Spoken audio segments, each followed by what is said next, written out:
జై శ్రీరామ్, భారత్ మాతాకి జై. మనం ఈరోజు కరీంనగర్ జిల్లా గంగాధర మండలం ఘర్షకుర్తి గ్రామంలో ఉన్నాం. ఈ గ్రామంలోని సరస్వతి పాఠశాలలో ఈరోజు నుంచి అంటే మే 1వ తేదీ నుంచి మే 12వ తేదీ వరకు వేసవి శిక్షణా శిబిరం జరగబోతోంది. సమ్మర్ క్యాంప్ అంటాం. ఈ క్యాంప్లో లోకల్ వాళ్ళు ఒక 100 మంది, బయట నుంచి వాళ్ళు 170 మంది, అంటే అటు ఇటుగా ఒక 300 మంది. ఇక్కడ వీళ్ళకి కర్ర సాము, కత్తి సాము, ధనుర్విద్య, గన్ షూటింగ్ నేర్పించే అవకాశం తీసుకుంటున్నాం. అంటే వారికి ఒక శక్తి, మన శక్తి ఏందో మనకి తెలియాలంటారు. ఆ శక్తి ప్రదర్శన ఖచ్చితంగా జరగాలి. ఏ దేశానికైతే సైనికులు ఉండరో ఆ దేశం నిర్వీర్యంగా ఉంటుంది. సైనికుల దగ్గర ఒక ధైర్యం ఉంటుంది. యుద్ధం అనివార్యం అన్నప్పుడు మీరు సిద్ధంగా ఉండాలిగా, అర్థం చేసుకోవాలి.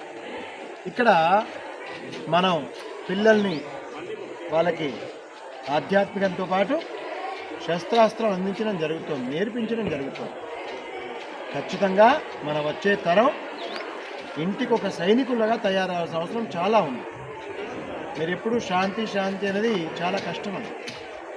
శాంతి ఒక భ్రమలాగా తోచినప్పుడు మరి శాంతిని సాధించాలంటే ఖచ్చితంగా మీరు you have to fight back అంటాం. మీరు యుద్ధానికి సిద్ధపడి ఉండాల్సిందే. అలాంటి ఒక మంచి సంకల్పంతో మాత్రమే ఈ కార్యక్రమం చేస్తూ ఉన్నాం. పిల్లలకు వాళ్ళ యొక్క శక్తిని నమ్మిక కలగాలి. మేమేం సాధించగలుగుతాం. చదువుతో పాటు ఆత్మరక్షణ చాలా అవసరం అండి. దీంతో మనకి అబ్బాయిలు ఉన్నారు, అమ్మాయిలు కూడా ఉన్నారు.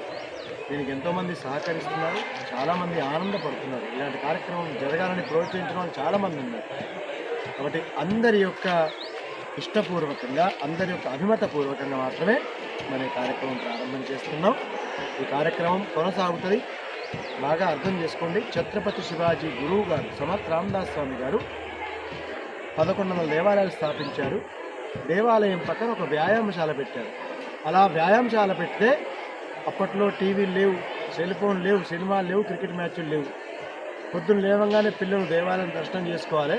ఆ పక్క వ్యాయామశాలలో వ్యాయామం చేయాలి, దిట్టంగా తయారవ్వాలి. అంటే మేము అన్నిటికీ సిద్ధపడి ఉన్నామని. అలాంటి వాళ్ళు ఛత్రపతి శివాజీ సైన్యంతో పాటు కలిసిపోయి అద్భుతంగా విదేశీ ఆక్రమణదారుల నుంచి దేశాన్ని ధర్మాన్ని రక్షించారు.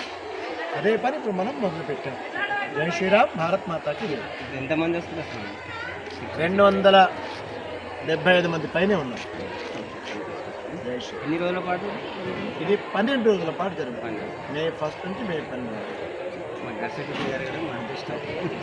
అంటే ఒక పల్లెటూరు వాతావరణ గ్రామము, పైగా అందరూ సహకరించే మనుషులు, అది గొప్పతనటువంటి మాట. చాలా ఊర్లలో మేము వెళ్తుంటే ఒక మాట వింటుంటామండి, మా ఊర్లో రాజకీయాలు వేరండి అంటారు. ఏ ఊరికి వెళ్ళినా ఈ పదం వినపడుతుంది. ఎక్కడ ఏం పెద్ద రాజకీయాలు ఉండవండి. కాకపోతే మనం ఎలా కలుపుకు వెళ్తుంటాం. సో ఘర్షకుర్తిలో ఒక ఆధ్యాత్మిక వాతావరణం ఉంది. దాన్ని మనం ఆధారంగా చేసుకుని వెళ్తున్నాం. కాబట్టి నిజంగా ఘర్షకుర్తి చాలా, ఈ మనుషులు, ఈ వాతావరణం మెచ్చుకోదగ్గ విషయం. జై శ్రీరామ్.